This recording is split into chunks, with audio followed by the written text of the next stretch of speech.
علی رسولہ الکریم وعلی آلہ الطیبین الطاہرین المعصومین اما بعد اعوذ باللہ من الشیطان الرجیم بسم اللہ الرحمن الرحیم وَلَمَّا جَاءَهُمْ كِتَابٌ مِّنْ عِندِ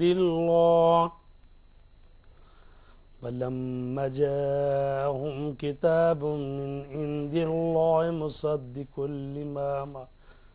مُصَدِّقٌ لِمَا مَعَهُمْ وَكَانُوا مِنْ قَبْلُ يَسْتَفْتِحُونَ عَلَى الَّذِينَ كَفَرُوا فَلَمَّا جَاءَهُمْ مَا عَرَفُوا كَفَرُوا بِهِ فَلَعْنَةُ اللَّهِ عَلَى الْكَافِرِينَ۔ اور جب ان کے پاس خدا کی طرف سے کتاب آئی ہے جو ان کی تورات کی تصدیق بھی کرنے والی ہے، اور اس کے پہلے وہ دشمنوں کے مقابلہ میں اسی کے ذریعے طلب فتح بھی کرتے تھے، لیکن اس کے آتے ہی منکر ہو گئے، حالانکہ اسے پہچانتے بھی تھے۔ تو اب کافروں پر خدا کی لعنت ہے۔ بئس ما اشتروا به انفسهم ان يكفروا بما انزل الله بغيا ان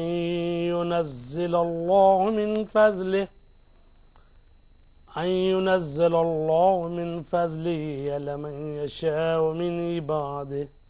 فباءوا بغضب على غضب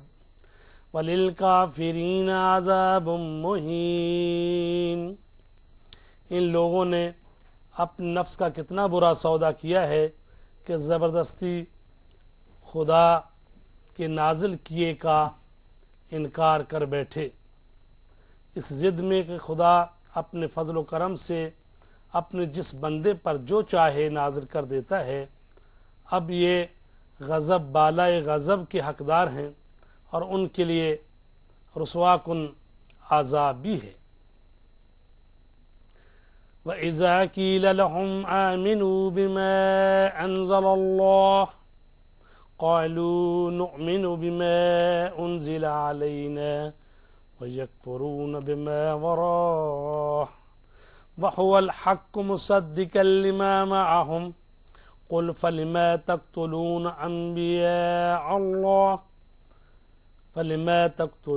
أَنْبِيَاءَ اللَّهِ مِنْ قَبْلُ إِنْ كُنْتُمْ مُؤْمِنِينَ۔ جب ان سے کہا جاتا ہے کہ خدا کے نازل کیے ہوئے پر ایمان لے آؤ، تو کہتے ہیں کہ ہم صرف اس پر ایمان لے آئیں گے جو ہم پر نازل ہوا ہے، اور اس کے علاوہ سب کا انکار کر دیتے ہیں، اگرچہ وہ بھی حق ہے اور ان کے پاس جو کچھ ہے اس کی تصدیق کرنے والا بھی ہے۔ اب آپ ان سے کہیے کہ اگر تم مومن ہو تو اس سے پہلے انبیاء خدا کو قتل کیوں کرتے تھے؟ وَلَقَدْ جَاءَكُم مُوسَىٰ بِالْبَيِّنَاتِ ثُمَّ اتَّخَذْتُمُ الْعِجْلَ مِن بَعْدِهِ وَأَنْتُمْ ظَالِمُونَ۔ یقیناً موسیٰ تمہارے پاس واضح نشانیاں لے کر آئے، لیکن تم نے ان کے بعد گوسالہ کو اختیار کر لیا اور تم واقعی ظالم ہو۔ وَإِذْ أَخَذْنَا مِيثَاقَكُمْ وَرَفَعْنَا فَوْقَكُمُ الطُّورَ خُذُوا مَا آتَيْنَاكُمْ بِقُوَّةٍ وَاسْمَعُوا قَالُوا سَمِعْنَا وَعَصَيْنَا وَأُشْرِبُوا فِي قُلُوبِهِمُ الْعِجْلَ بِكُفْرِهِمْ قُلْ بِئْسَ مَا يَأْمُرُكُمْ بِهِ إِيمَانُكُمْ إِن كُنتُم مُؤْمِنِينَ۔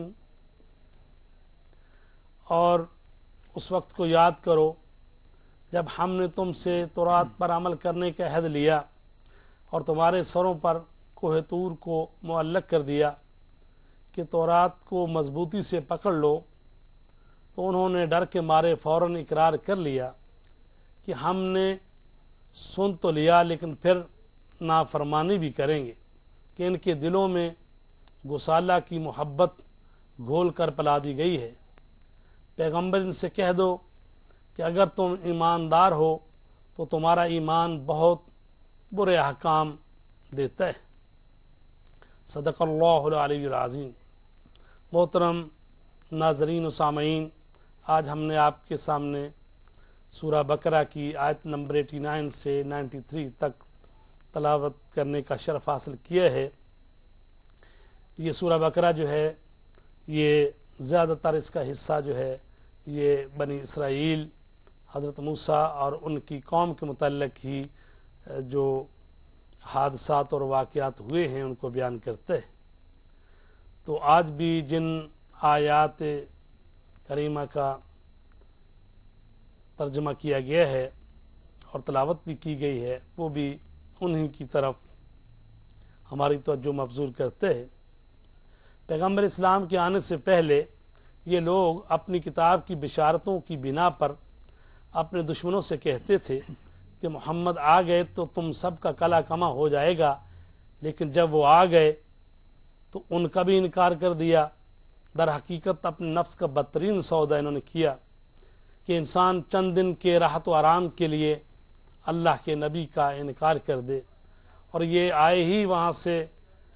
مدینہ میں، جزیرۃ العرب میں، اور یہاں آئے ہی اس لیے تھے کہ ان کی کتاب میں بشارتیں تھیں کہ آئندہ نبی آنے والے ہیں اور وہ مدینہ میں یہاں پر قیام کریں گے، تو یہاں آ کر انہوں نے اپنے گھر بسائے کہ جب وہ نبی آئیں گے تو ہم ان پر ایمان لائیں گے۔ لیکن وہ دوسرے لوگ جو ان کے کہنے پر، ان کے بشارتیں دینے پر ان سے سنا کرتے تھے وہ تو ایمان لے آئے لیکن خود یہ ایمان نہ لائے۔ ایک اور نقطہ جو ان آیات مبارکہ میں ہے وہ یہ ہے، فرمایا گیا ہے کہ یا رسول ان سے کہہ دو کہ اگر تم صاحب ایمان ہو تو پھر تم نے نبیوں کو کیوں قتل کیا۔ اب محترم ناظرین کہ جب رسول کریم ان سے مخاطب تھے تو ان لوگوں نے تو نبیوں کو قتل نہیں کیا تھا،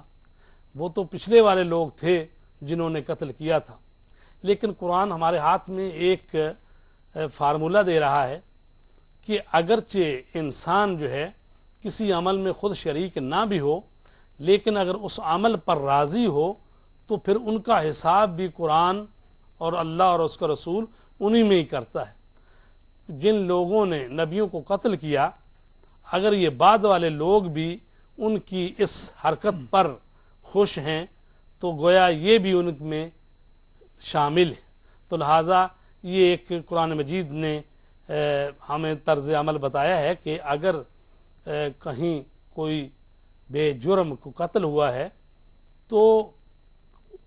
اس پر راضی نہ ہوا جائے۔ اگر کہیں ظلم ہوتا ہے تو ظالم سے ہمیں نفرت کرنی چاہیے تاکہ ہمارا بھی شمار ان میں نہ ہو۔ اب یہ کہا گیا ہے کہ گسالہ کی محبت ان کے دلوں میں ایسی گھر کر گئی تھی گویا کہ گسالے کی محبت گھول کر پلا دی گئی ہو۔ آپ دیکھیے کہ حضرت موسیٰ علیہ السلام جو ہیں وہ کوہ طور پر یہی کتاب تورات لینے کے لیے گئے، تو 40 دن کے لیے وہ کوہ طور پر گئے۔ 40 دن کے لیے نبی قوم میں سے گئے ہیں، تو بعد میں سامری نے گسالہ تیار کیا اور پوری قوم جو ہے اس گسالے کو پوجنا شروع کر دیا، سوائے حضرت ہارون جو کہ حضرت موسیٰ کے جانشین اور خلیفہ تھے، وہ اور ان کے 2 بیٹے۔